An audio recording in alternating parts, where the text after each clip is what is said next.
हाय friends, मैं हूं Manav. Welcome to movie shoovy. करते हैं आपस में पॉजिटिव सा नमस्कार, सत श्री अकाल, सलाम और जय हिंद।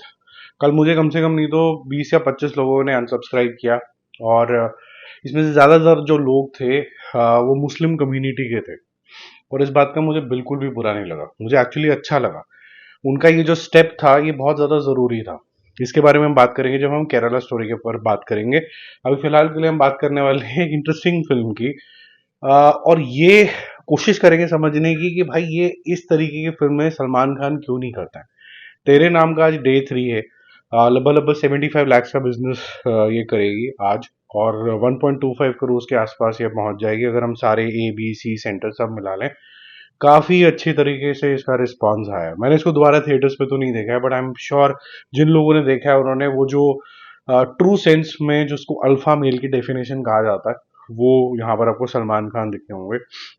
जो आपकी ऑफ स्क्रीन जो पर्सनालिटी है जब वो स्क्रीन के ऊपर मैच कर जाती है तो वो जो स्टार होता है ना वो आपको फेक नहीं लगता, वो बहुत जेन्युइन लगने लग जाता है। तो उसके अंदर आप ये नहीं बोलते हैं कि यार आपकी हाइट कितनी है, ये कितना है। आप सिर्फ एक ही चीज बोलते हैं कि यार ये इसका स्टेचर बहुत बड़ा है, ठीक है, इसका वक्तित्व जिसे बोला जाता है हिंदी शब्द के अंदर वो काफी बड़ा है। क्योंकि ऐसा नहीं है कि यहाँ पर घूसे घूसे मार गए और फिर उसके बाद ऐसे पे हाथी हाथी जोड़ दिया, ऐसा नहीं है। जहाँ जो सटकेलपन है वो बाहर भी है। इसका मतलब ये नहीं कि आप तमीज का दायरा छोड़ देते हैं, वो भी बना हुआ है। तो जिसमें जैसे सीनियर आर्टिस्ट हैं धर्मेंद्र वगैरह जब काफी बीमार थे तो आंसू भी निकल आते हैं, जिनकी भी आप रिस्पेक्ट करते हैं। तो ये इस तरीके जो कैरेक्टर्स होते हैं जो बहुत ज्यादा स्ट्रांग होते हैं। और सेकेंड हाफ और 1/4 पार्ट ऑफ द मूवी के अंदर जहां पर एक्टिंग निकालनी थी, दर्द फील कराना था, वो भी आपको बहुत अच्छे तरीके से दिखता है। तो ये वो आइकॉनिक फिल्म है जो सब लोग चाहते हैं कि इस तरीके की एक्टिंग देखने को आपको मिले। देखते हैं गलमान वैली के अंदर ये क्या चमत्कार करते हैं। और अगर ये इस बार ही नहीं कर पाते तो काफी डिसअपॉइंटिंग होने वाला है लोगों के लिए। क्योंकि इसको हम आखिरी बार कवर कर रहे हैं 80 को, दो दीवाने शहर में। इसका लाइफ टाइम बिजनेस डिस्कस कर लेते हैं। 8.5 करोड़ है 80 का। ये 9.5 हायर साइड पे, अगर ये थोड़ा बहुत भी लगी रहेगी अभी, क्योंकि धुरंधर और टॉक्सिक जो है अभी काफी दूर है रिलीज होने के लिए, तो ये 10 करोड़ कर लेगी। ऐसे ही दो दीवाने शहर के अंदर ये 8 करोड़ के ऊपर है। ये 9.5 जस्ट अबाउट 10 के आसपास ये भी पहुंच जाएगी।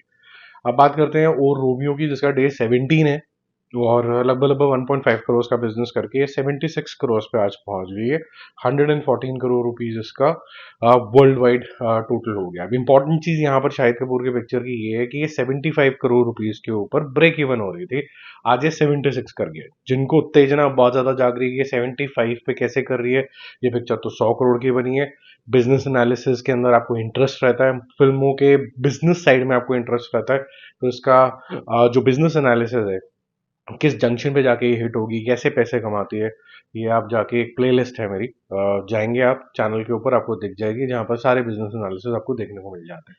तो आप देखिए, आपको मेरे ख्याल से काफी इंसाइटफुल लगेगा।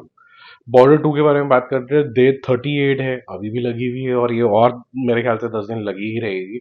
क्योंकि जैसे मैंने बताया धुरंधर टॉप से थोड़ा दूर है। कल 25 लाख किया था इसने, आज 35 लाख करके ये पहुंच गई है 262.85 करोड़ रुपीस। और 483.5 करोड़ रुपीस इसका जो टोटल है वो वर्ल्ड वाइड ग्रॉस मिला के सब कुछ है। अब मैंने आपको एक चीज बोली कि भाई कुछ लोगों ने मुझे अनसब्सक्राइब कर दिया और मुझे इस बात का दुख होना चाहिए था, तो मेरे को खुशी किस चीज की है? मुझे एक्चुअली खुशी बहुत ज्यादा है।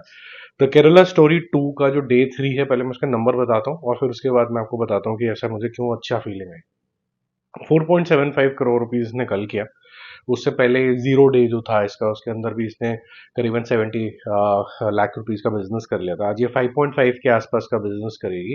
तो पहला जीरो डे और 2 सेकेंड डे मिला के 5.5 हो चुका था, आज 5.5 और करेगी, 11 करोड़ पहुंच जाएगी। ये उस तरीके की राह पे तो नहीं निकली है जैसे द केरला स्टोरी 1 निकली थी। लेकिन हैविंग सेड दैट ये अभी थोड़ा सा इंटरेस्ट गार्नर कर रही है। अब जब मैंने इसका रिव्यू किया था तो मैंने बोला था कि अगर कुछ 1%, आधा परसेंट, 0.1% भी अगर ये हो रहा है तो ये स्टॉप होना बहुत ज्यादा जरूरी है। And there is no smoke without fire, ठीक है। और साथ साथ में मैंने ये भी बोला कि ये जो फिल्मों का माध्यम है ये बिल्कुल भी सही माध्यम नहीं है इस तरीके की बात रखने के लिए।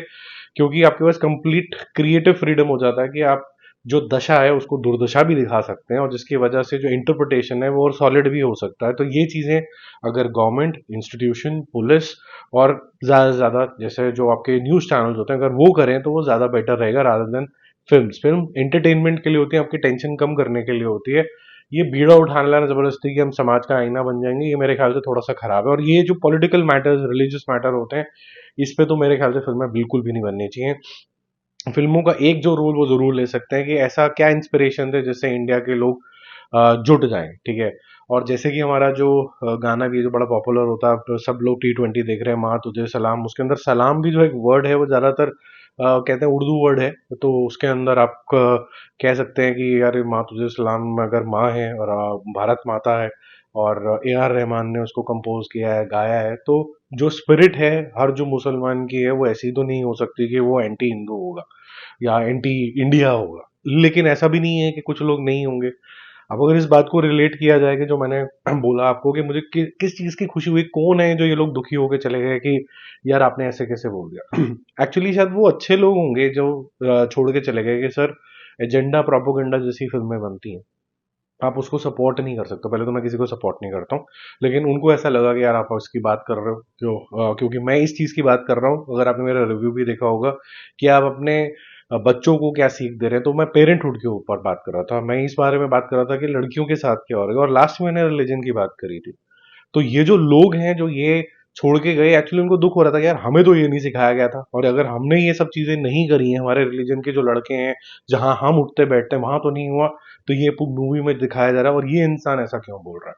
तो उनको ये चीज का दुख हुआ, और दुख हुआ तो मैं कहता हूँ बहुत अच्छा हुआ, क्योंकि आप वो कुछ एक लास्ट मेरे ख्याल से एक, जैसे कहते हैं ना वो रोशनी है, लॉ है, वो एक लास्ट होप है कि भाई जो बाकी लोग हैं आपसे सीखेंगे, ठीक है। तो मैं लास्ट में फिर भी यही बोलूंगा जाते जाते कि जब कभी किसी कम्युनिटी के ऊपर ज्यादा क्वेश्चंस उठते हैं, उस कम्युनिटी के जो अच्छे लोग हैं उनको और ज्यादा मेहनत करनी पड़ती है अनफॉर्चुनेटली, ये बताने के लिए कि नहीं सारी कम्युनिटी ऐसी नहीं होती हैं। तो जैसे गुरुद्वारों में लंगर होते हैं, एक दूसरे की हेल्प करते हैं, जब बाढ़ आती है तो सिख्स बहुत ज़्यादा आगे आते हैं और सारी चीज़ें करते हैं। मैं ऐसा कुछ भी नहीं बोलने की कोशिश कर रहा हूँ कि हर रिलीजन के अंदर अच्छे बुरे लोग नहीं होते हैं, हर जगह में होते हैं, बट ये कम्युनिटी को स्पेसिफिकली सामने आना पड़ेगा जिससे देश के लिए और बाकी रिलीजन्स के लिए भी इक्वल रिस्पेक्ट नजर आए। ये सिंपल सी बात है, ये मेच्योर बात है, आई एम श्योर जो सेंसिबल लोग हैं उनको जरूर समझ में आएगी। अगर समझ में आई तो एक बार जय हिंद विद फ्लैग जरूर डाल देना कमेंट में। Bye bye.